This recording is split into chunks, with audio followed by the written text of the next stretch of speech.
Good day, fine people, I hope you're well. My name is Nick and we're going Formula 1 racing here on the SEGA Genesis or Mega Drive, depending on where you are in the world. This one's called FERRARI Grand Prix Challenge, published by Flying Edge in 1992. I think in Japan it came out as Nakajima Satoru Kashu's F1 Hero.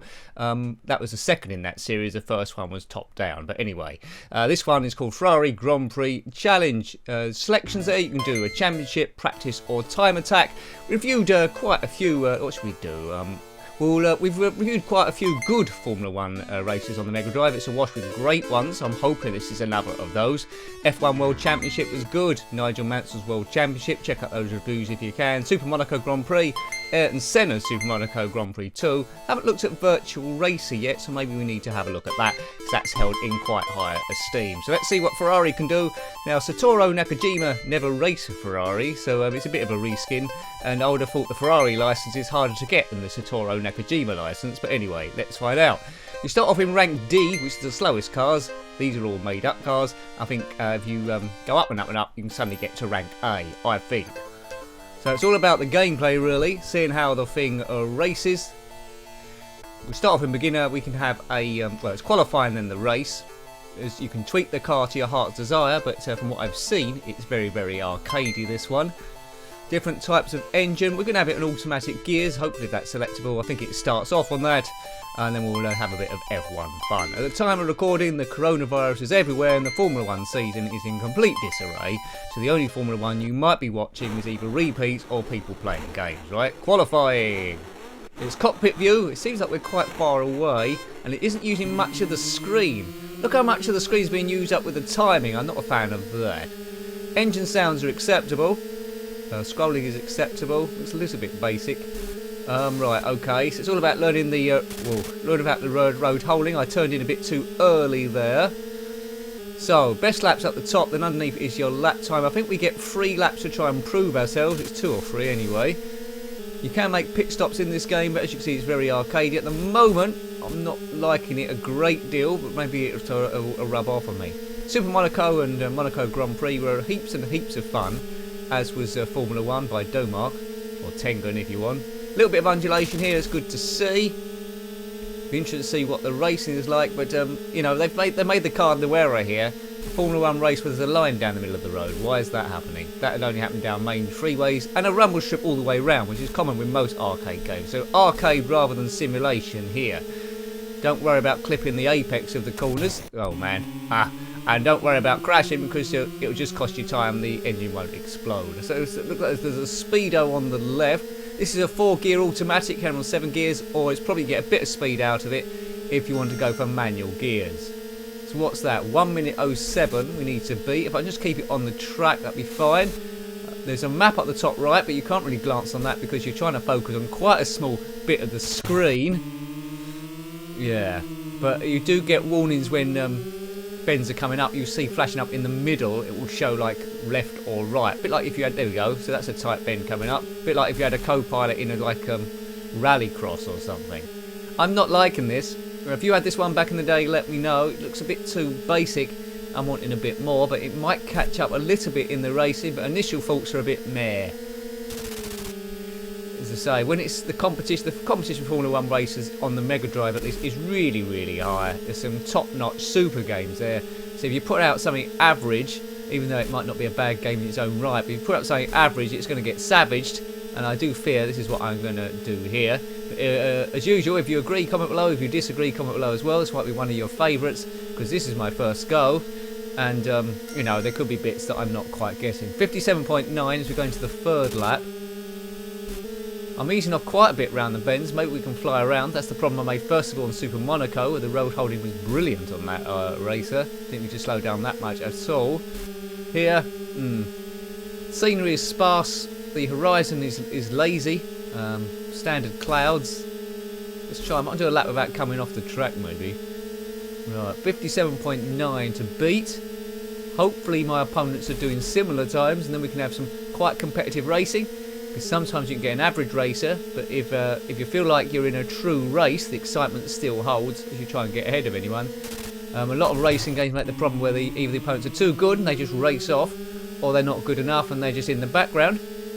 There are a few games where you can tweak the difficulty, which is great. So you know, we're in category D here. So these in theory are the slowest cars. P, what does that mean? Pit stop, I suppose. How do you make a pit stop? I don't know. Where is the pits? I can't see it. Oh, anyway, perhaps that just means the last lap. Right. So how did we qualify? We're K10, remember, and we come 57.9. Look, Lipton Ice Tea, pole position. There's no way he went round in 24 seconds. So he went round twice as quick as me and some. That's ridiculous. That is ridiculous. Hopefully that's not carried forward into the game, because then it's going to kill it straight away. Don't know what this car is. Looks like a Tyrrell of some description, if you remember those. Right, we'll stick on slick tyres. Why is the car going so slow compared to everyone else? Maybe that's something it just does in qualifying. Or maybe I'm just utterly hopeless. Anyway, race. Yeah, this looks really basic.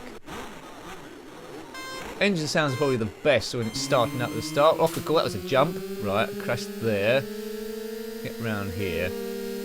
The engine sounds are quite similar to Nigel Mansell's Formula 1 Championship on the Amiga.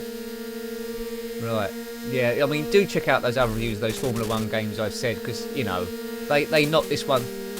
They knocked this one way into the shade. What's going on there? They knocked this right into the shade. It's not even that enjoyable. I wonder how many laps we have to do. Right. I mean, that map's a nice feature in the top right, but to see where people are. But I'm never going to glance at that. I think I'm the red one there. Get your eyes back on the road, Nick. Wouldn't want to do a full Grand Prix on this. I've got a funny feeling it might be 5 laps, 6 laps, I don't know. We're 8th at the moment, out of probably 8. So 8 racers, including you, on the track. Ferrari, I don't think Ferrari are going to keep me... Well, I'm not driving a Ferrari, am I? So maybe at the end you get to drive a Ferrari. So there's a few flaws on this. It's called Ferrari Grand Prix Challenge, although you don't start off driving a Ferrari, and you might have to play it quite some while before you actually get into the Ferrari team. Maybe in practice mode there's a Ferrari, as I get lapped already on lap 1. How's that even possible? Lapped on lap 1. Let's try and keep with him. A light blue car. The only light blue car I remember is a team called March. Yeah, so anyway, so you're not driving a Ferrari straight away. The car's very, very slow. Road holding's awful. Maybe I need to set it up a bit better. And in Japan it was called Satoru Nakajima Kashu, or Nakajima Satoru Kashu. You know, he was a good driver, Satoru Nakajima. But I never got in the best cars. I always like the Japanese drivers. I don't think there's any in the Formula 1 at the moment, but they was quite exciting. Took risks. Kobayashi was the most recent one I remember. He was a good driver. I mean, if you stuck him in a top car, I think he would have done really well. If there was ever a Japanese Formula 1 world champion, I think Japan would go absolute nuts. And that's how I'd like to see at least once in my lifetime. Oh God, come on. If you're a racer, comment below. If you're a Formula 1 racer, comment below, because that would be very unlikely that would actually happen. Yeah, you're not wrong there, Murray. As they used to say in the Formula 1 games. Or on the PlayStation, but that's when the PlayStation was like commentary. Well, no. Formula 1 games commentary started coming in. It was a bit repetitive at the start, but it was like living in the future, really. Murray Walker would say some stuff. Sometimes, because it just triggered at unusual times, it didn't really make much sense. A bit like the real Murray Walker, I suppose. You're not wrong there, Murray. Sometimes Brundle would keep saying the same thing over and over again. You're not wrong there, Murray. And it would get a bit annoying. You're not wrong there, Murray. Yeah, anyway, we'll stop saying that. You're not wrong there, Murray. Right, let's try and slipstream this person. Oh, man. Mika Häkkinen's not in this. So what year was this again? Let's glance at my notes if I dared risk it. 1992. That was Nigel Mansell being the world champion, wasn't it, I think? Then in 1993, he moved to Newman Haas team in IndyCars and won that as well, despite being injured for a couple of races. 1993, was then Alan Prost took over? Yeah, I think so. With Damon Hill. Oh, it might have been Jack Villeneuve and Damon Hill, I can't remember. I'm getting it all mixed up now. 8th place as I've been lapped by the entire field. This is not fun at all. On lap 4, he's going to come past me. You see, I'm trying to go quick round the corners as quick as I can, but the car's just got no speed.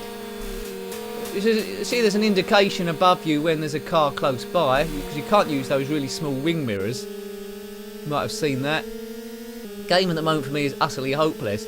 Whether it's better in time attack, so you know, racing games rely on you thinking that you're doing well, or at least got a chance of doing well and speeding across. It might be because I haven't set the car up properly. Maybe you might have a few words on that if you play this really well. But to the newbie, because I play these games as if it's the first or second time you've ever played it, and we're trying to understand, would there been enough as a kid to want to ever go back, or even as an adult maybe?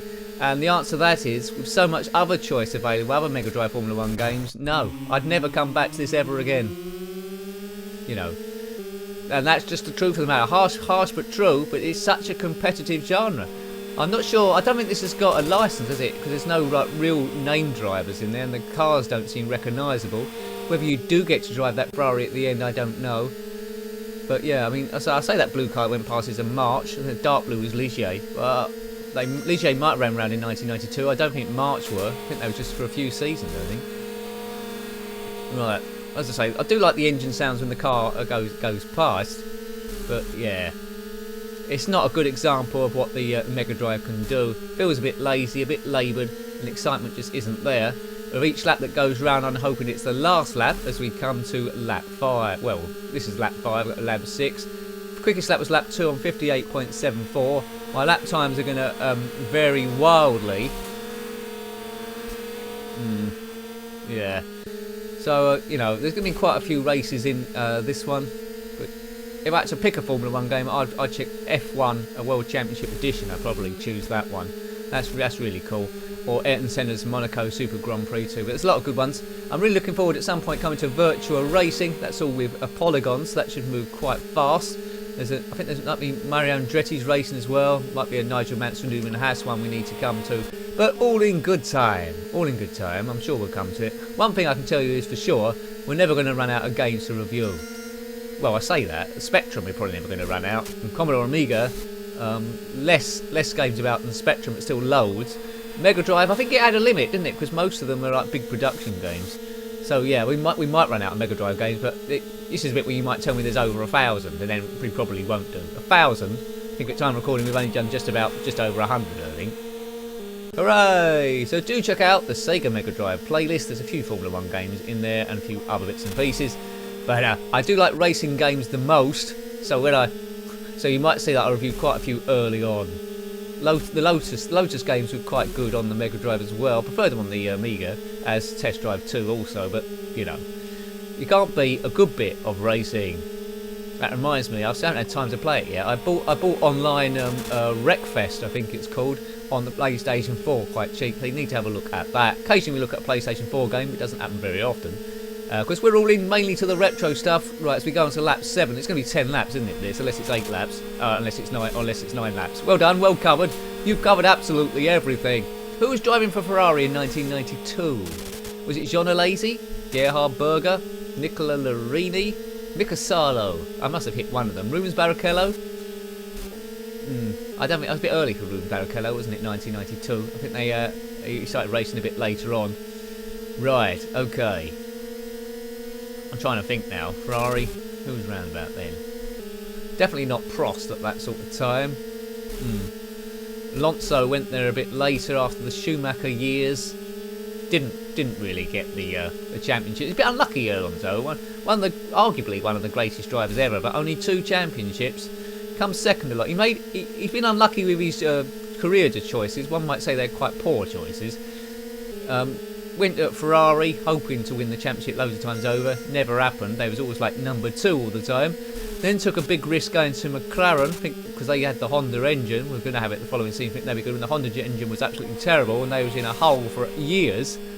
And that was it. His 2 championships come with Renault, I believe. Just missed out before with McLaren with Lewis Hamilton all those years ago. Well, that was the season that Kimi Raikkonen won for Ferrari in quite dramatic fashion to get his 1 championship. But yeah, they haven't had a world champion since Michael Schumacher. Oh no, since Raikkonen was the last one, wasn't it? That's what I said. Before then, I think that's over 10 years ago then, but 2007, 2008. Yeah, before that, Michael Schumacher about 7 times. And Lewis Hamilton, at the time of recording at least, if the Formula 1 season never gets started in 2020, because the coronavirus, Hamilton's going to be homing in on that. But it might be worth doing a bet. If there's only about 5 races in this year's Formula 1 season, it might be worth doing a bet that someone unusual wins. Right, lap 9. So we've only got lap 9 or lap 10 go, and I'm still not improving. I think we'll just do one race and then we'll get out of here. We've pretty much seen how it plays. If you agree with me, you'll think it's a little bit lacking and not very competitive, and that's not a very good combo, is it? Combo. Yeah. Probably should do a pit stop at some point. The tyres are flashing up there yellow, but it doesn't seem to make much difference to how I'm driving. I'm not going to make a pit stop when I've been lapped by the whole field 4 times. I mean, how much slower can I go? Not much slower. I don't think there's any weather effects in this one, so you won't see rain or anything. I think the sky might go a bit grey on some courses, but no change in weather conditions like was later to happen in the PlayStation games, most notably the PlayStation 3. I did like a blundering series, don't seem to have time for those now, where I went through a whole season of on the PlayStation 3, Formula 1 2010, about 50 videos in that. So you want to see me blasting through a whole season, then feel free to do so. Great fun to be had. That's the most modern Formula 1 game I've played. F1 2010 on the PlayStation 3. Right, I don't know. I was contemplating just parking it and finishing off there, but I think we're on the last lap, aren't we? After this, perhaps this is the last lap. Lap 10, yeah, F, a final lap. It says it must be final lap. Hooray! So it's quite a short lap. The quickest I seem to be able to do it is 52 seconds. If you remember, the pole position time from the lead car was 24 seconds, and that's just stupid. So it's going twice as quick as this and holding on to the corners. That's ridiculous. Maybe it's like a grinding game. We just I don't know, go for a season, keep advancing and get stronger and stronger. We'll find out on the next race if I get there. If not, we'll say adios amigos. Right, okay. Oh yeah, kept that on play. Right, so I'm trying to learn the lap, but I'm not really, and I should be learning it because it's so short, but I'm not. Well done, Nick. Hooray! Hooray indeed. Right, keep there, keep there, keep there. It's going to be the straight now after this, isn't it? Accelerate down the straight, and it's game over. Well, race over. Right, where did we come? Did we win? We'll soon find out. We came. Race over. Well, we know this. We've crossed the line, and that's not... Is that my car? We came 10th. We scored points, nothing. Lipton Iced Tea wins, Brachiosaurus second, Hannibal Lecter third. And there's a code if you want to jump into there, which we don't. No, look, I was going to end it there, but look, it's bad weather in the Brazilian Grand Prix. Well, I want to see if it's raining, so against my better judgment, let's just do a lap or two. And then we'll disappear. But the game doesn't really deserve that, so let's get on rain... What's rain tyre A, rain tyre B? Right, now let's see if my lap time is anywhere near the pole position time with what we've learned. Take your marks, get set, still get set, wait for the blue light, not a green light, it's blue. Why? Don't know. Normally, I think in the Formula 1 they just wait till the lights are out, aren't they? Lights out, it's not a green light. Lights out. Right, now, let's see what we learned. Brazil is quite a short, well, the real life Brazil is quite a short lap. I don't think this is based on the layout. No, look, it's not, looking up there, that's not Sao Paulo, that's a made up track they've done, isn't it? Or is it? It doesn't look like Sao Paulo, or maybe it is, or maybe I'm remembering it wrong, or maybe it's a rubbish map. Broom, broom, broom. Right, okay, I'm going quite quick so far, I haven't crashed into anything. I think normally a lap, was it about 1 minute 7, 1 minute 8 round Brazil really? Oh dear, and that's going to cost me time. Yeah, if you're a Formula 1 driver watching this, just getting into your trade, then crashing into the scenery does upset your lap time. So try and avoid that, that's my tip. And when you're earning your 40 million a year, if you can just give me £1 million for that tip, that'd be fine. So that's short, and it's just a one-off payment, £1 million through my PayPal donation page. That's great. I'd love to get that email. Bing, you have received cash. Log in, £1 million. Great. Thanks. Don't forget now. Right, then I could do this full time forever then. Hooray, and all the videos we could make. Hooray. Right, what's that? 1 minute 13. Yeah, I think we'll leave it there. I don't like this game. It's acceptable if you haven't played any Formula games ever before, but for me, no. It's lacking in lots of areas. Better games available. So I hope you liked having a look at that one. That was Ferrari Grand Prix Challenge on the SEGA Mega Drive or Genesis, published by Flying Edge in 1992. Got any comments about this game, similar games, or anything retro, then please put that below. Love hearing from you. Until next time, take great care of yourself and a very fond goodbye. Goodbye.